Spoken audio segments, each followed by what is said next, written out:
Quel beau film. Quel beau film. C'est Karine Tardieu, c'est Melville Poupeau et c'est vous, Fanny Ardant. C'est un film absolument incroyable, bouleversant. Parce que ça parle d'amour. Ça parle d'amour sans limite.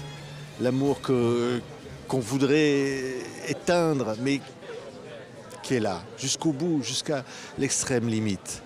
C'est l'amour absolu, Fanny. Ce film, c'est ça dont on parle. Oui, c'est ça.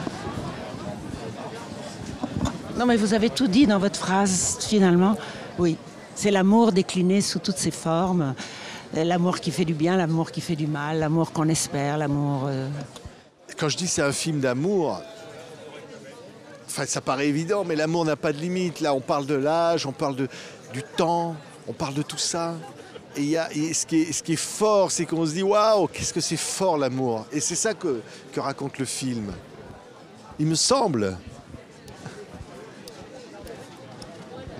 Allez-y, prenez votre micro, Fanny. Oui, c'est vrai que l'amour est au centre de tout. Et que, en dépit des âges, des situations, de l'approche de la mort, de tout ça, ce qu'il y a de plus fort dans toute cette histoire, c'est que c'est un amour incandescent. Ouais. Regardez la bande-annonce de ce film. Les jeunes amants. Excuse-moi, mais j'ai oublié ma brosse à dents. T'en aurais pas une à me prêter?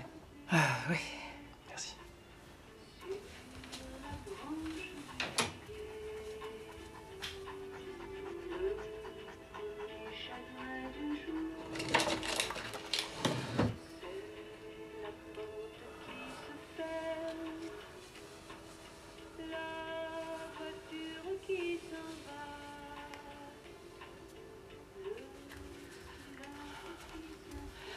Voilà.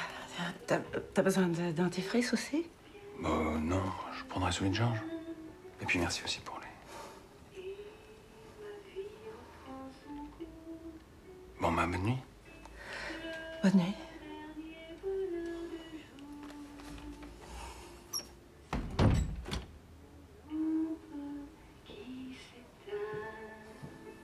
Melville, Oui. Oui, vous tombez dans ce film oui carrément. amoureux du personnage de Fanny. Et pourtant, vous êtes mariés, vous avez un enfant, c'est Cécile de France, votre épouse. Il y a quelque chose, l'amour est plus fort que la raison. Exactement, c'est l'histoire d'un coup de foudre. C'est-à-dire que tout à coup, on croise quelqu'un dans la vie et on se dit, pour cette personne, je laisse tout, je risque tout et je fonce. Peu importe les dégâts, peu importe le retour à la maison, les problèmes que ça peut générer, le qu'en dira-t-on, le regard des autres. Voilà, je rencontre cette personne, il se passe quelque chose et je ne vais pas me priver, je vais y aller à fond. Alors après, évidemment, ça prend le temps de la rencontre, de l'apprivoisement. Est-ce que l'autre est vraiment d'accord? Est-ce que ça peut se passer? C'est comme une chronique d'un amour qui démarre et d'une passion qui commence et qui va jusqu'au bout, comme vous disiez très justement, et avec beaucoup d'intensité. Karine Tardieu, les jeunes amants. Le titre d'ailleurs dit tout. Parce qu'au fond, l'amour c'est jeune, l'amour c'est un début, c'est un commencement. Mais parce que je crois que fondamentalement, c'est vrai que le pitch du film, c'est l'histoire d'une femme de 70 ans qui tombe amoureuse d'un homme de 45 ans, donc qui est beaucoup plus jeune qu'elle et tout ça. Mais au fond, pour moi, c'est l'arbre qui cache la forêt. C'est pas tant le sujet du film. Comme vous l'avez dit, le sujet du film, c'est l'amour. Et c'est aussi la peur de l'amour. Et je pense qu'on peut avoir peur de s'abandonner à l'amour, qu'on ait 70 ans, 45 ans, 30 ans. Alors peut-être pas 10 ans, parce qu'à 10 ans, on y va de manière plus naïve. Mais au fond, l'âge de Shona dans le film, le personnage incarné par Fanny, on l'oublie très vite. On rentre dans cette histoire et ça n'est plus le centre. Après, ça fait partie des choses des empêchements, des choses qui lui font peur. Elle le dit, tu vas pas gâcher ta vie pour une femme qui n'a pas d'avenir. Mais l'âge n'est au fond pas le sujet du film. Oui. Voilà. Oui, Fanny, c'est incroyable le personnage que vous interprétez. Parce qu'au fond, elle ne va pas le chercher, cet amour. Non. Il vient à elle. Et elle est gênée. Qu'est-ce que je vais en faire? Comment? C'est pas une séductrice. Ouais. Elle elle se sent bien tout de suite avec cet homme, mais comme vient de le dire Karine, elle a peur. Et en fait, ce que je trouve intéressant, c'est comme si dans cette histoire, il fallait absolument privilégier le moment présent. Pas de plan sur la comète, pas d'édification, voilà, vivre intensément. Et quand vous avez dit l'âge, en effet, mais tant que vous aimez, vous êtes vivant. Et la dernière parole que dit Melville, alors elle dit « je suis malade », mais tant que nous respirons. Oui. C'est-à-dire ça privilégie ce moment intense de l'amour vécu au présent. Oui. Ouais, elle dit on respire le même air. Oui. Ça, c'est une phrase incroyable. Oui. Même si on a Qu'importe des le masques en reste. ce moment. Oui. Ouais. Melville, c'est une phrase que disait Fanny. Il faut profiter de la vie, en fait, c'est ça. Les gens répètent souvent il faut profiter de la vie, il faut profiter de la vie. Mais qu'est-ce que c'est profiter de la vie? On se pose la question tous les jours. Profiter de la vie, c'est quand on rencontre quelqu'un avec qui on sent qu'il y a de l'amour, il y a une histoire qui s'annonce, faut y aller, il faut foncer. Peu importe l'âge, les conditions. Oui, le film raconte ça et aussi c'est le passé qui revient comme ça parce qu'il y a une histoire, il y a une photo, on racontera pas le film, il y a une photo qui revient comme ça, qui rappelle qu'il y a eu quelque chose, qu'à un moment donné il y a une graine qui est semée fort. Au début du film, effectivement, Ouais. une graine de cette histoire d'amour. Mais les personnages, quand ils se retrouvent 15 ans plus tard, parce qu'il y a un prologue, sont absolument pas conscients de ce qui les saisit en fait. Ils éprouvent quelque chose, mais sans vraiment conscience. Et elle, dans un premier temps, sent bien que quelque chose affleure, mais ça la fait plutôt sourire au départ, parce qu'elle se dit c'est impossible. Et quand tout d'un coup, une porte s'ouvre de son côté à lui aussi, elle se dit non, c'est pas possible. Et donc elle va lutter plus longtemps que lui. Lui, il est finalement, il a une impulsion. Il suit cette impulsion. Il se laisse aller. Et elle a plus d'inquiétude, mais au fond, encore une fois, ça n'est pas lié à son âge, c'est principalement lié au fait que c'est une femme qui n'a jamais été aimée, qui n'a jamais su s'abandonner à l'amour. Voilà. Et ce moment de sa vie lui permet ça. Voilà. Ouais. C'est une femme qui s'abandonne. Ouais. Fanny, ce film est beau parce qu'il dit que l'amour, c'est une seconde. Et qu'importe la seconde d'après, quoi. Oui. C'est ça que dit en fait, le film. Ce que disait tout à l'heure Melville, c'était aussi... Même si rien n'est dit dans la première scène, c'est comme l'histoire d'un coup de foudre, quand même. Il y a quelque chose qui s'est imprimé en eux, même si... Non, j'ai rêvé. Et puis, quand ils se retrouvent après, même... Ouais, c'est pas tout de suite ce qui revient, mais... Parce que c'est très beau, les coups de foudre, parce que qui dit coup de foudre dit passion. Sinon, il n'y aurait pas de foudre. Ouais. Oui. Mais après, ce qui était important pour nous, même à l'écriture, c'était justement pourquoi on a construit ce prologue au départ. C'est parce que le coup de foudre, si c'est juste une belle femme qui rencontre un bel homme et tout d'un coup ils s'aiment, moi, au cinéma, on a beau nous imposer, je parle d'autres films, des gens très beaux, etc. Il faut que j'y croie. Et pour que j'y croie, il faut que je m'accroche à quelque chose. Qu'est-ce qui fait que l'amour point. Enfin, c'est le fait que dans cette première rencontre, il y a ces deux fragilités, ces deux personnes dans un moment de fragilité extrême qui se reconnaissent en fait. Et ensuite, ils l'oublient et quand ils se retrouvent, c'est encore là. Voilà. Ouais.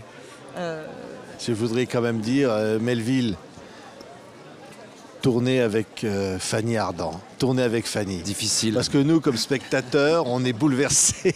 Non, mais c'est incroyable. La lumière qu'elle dégage à l'image, oui. Incroyable. Alors je sais pas, mais... Non, mais absolument. Vous dites tellement les choses bien que c'est difficile d'embrayer, mais moi c'était un rêve de tourner avec Fanny. Ce rôle, ce scénario, le fait d'être filmé par Karine et tout ça, c'était magique. J'y croyais pas au début, et puis en fait très vite avec Fanny, on s'est très bien entendu, une connivence, des petits regards, des sourires. On a senti un peu comme les personnages, on se reconnaissait, même si on ne se connaissait pas avant. Il y avait quelque chose de la complicité et qu'on allait prendre du plaisir à jouer ensemble, qu'on aurait moins peur de cette complicité, de faire des scènes d'intimité, voilà, d'être ensemble, de s'embrasser, de jouer cet amour. Il y avait quelque chose d'un peu évident et d'un peu magique de mon point de vue, de me retrouver, de prendre Fanny dans mes bras. C'était un pur plaisir. Fanny. Non, moi, j'ai rien à rajouter là-dessus. Travailler avec Melville, peut-être. Il faut lui tendre un micro parce que... Ah oui. Elle est timide. Non, c'est vrai que, en fait, quand on se souvient d'un tournage, on s'en souvient comme dans un rêve. Ça peut être un cauchemar aussi. Mais moi, j'ai été très heureuse sur ce tournage. J'aimais beaucoup venir tourner. J'aimais beaucoup retrouver Melville. J'aimais retrouver Karine qui savait exactement ce qu'elle voulait, comme elle le voulait. Ça me plaisait. Déjà, à la lecture du scénario, j'avais voulu le lire d'un seul coup parce que je voulais savoir comment ça finissait. Donc moi, je sais très peu parler des choses qui m'ont foudroyée. Merci en tous les cas. Le regard de Fanny, moi je suis comme ça. Ah, je sais, c'est dur. Ah non, mais je suis comme ça. C'est dur des fois. Et alors dans le film, ce qui est incroyable, c'est que elle a cette fragilité dans le regard, elle a cet abandon, et en cet même humour, temps, et ouais, ce recul sur cette histoire, total. sur elle-même. Bon, on n'en voit pas comme ça tous les jours, hein, je vous le dis. Mais vous savez, ce qu'on voit pas tous les jours, c'est aussi des... Pardon, c'est pas simple parce qu'ils sont à côté de moi, mais c'est Fanny et Melville ont été, et pas que eux, Melville, Sharif, Andoura, Florence Loireca, Cécile de France-Tout, ont été d'une... je parlais d'abandon dans l'amour, mais là c'est un abandon, c'est la réalisatrice qui se sent si chanceuse d'avoir des acteurs qui se sont abandonnés, voilà, au bon sens du terme. C'est-à-dire qu'à partir du moment où ils ont dit oui au projet, m'ont fait confiance et ont tout donné sans contrôle. Et c'est pas toujours, quoi. Voilà, c'est pas toujours. De pas être en des acteurs qui ne se regardent pas mais qui regardent l'autre, qui s'aiment les uns les autres, parce que le courant est passé entre Fanny et Melville, mais il est passé entre Fanny et Florence, entre Melville et Sharif, enfin voilà, il y a quelque chose, et ça alors je sais pas s'il y a une part d'instinct quand je vais chercher les gens, mais en tout cas il y a une part de chance énorme, parce que ça aurait pu ne pas se passer, quoi. Ouais. Et du coup, moi, le travail qui me reste à faire, ok, je tiens la barque, je dois leur diriger, pose ton verre là. C'est aussi ta volonté, ton envie que les choses se passent et tout ça qui insuffle ce... Oui, mais il y a une magie. Ce désir d'être ensemble, il y a quelque chose de donner, de se laisser diriger. Mot. Oui. Le dernier mot, je le donne à Melville. Oui. Ok. Et je voudrais qu'il dise quelque chose à Fanny, que nous, on aimerait lui dire. Vous aimeriez lui dire. On l'admire, on a du plaisir à être avec elle, à la regarder tous les jours, à lui parler, à l'écouter, à écouter de la musique avec elle parce qu'elle est très mélomane.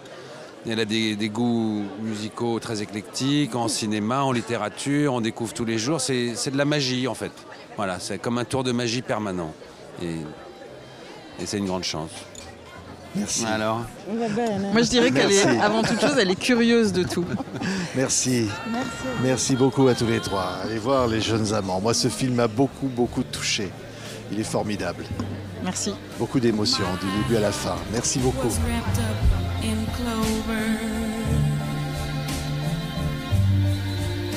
The night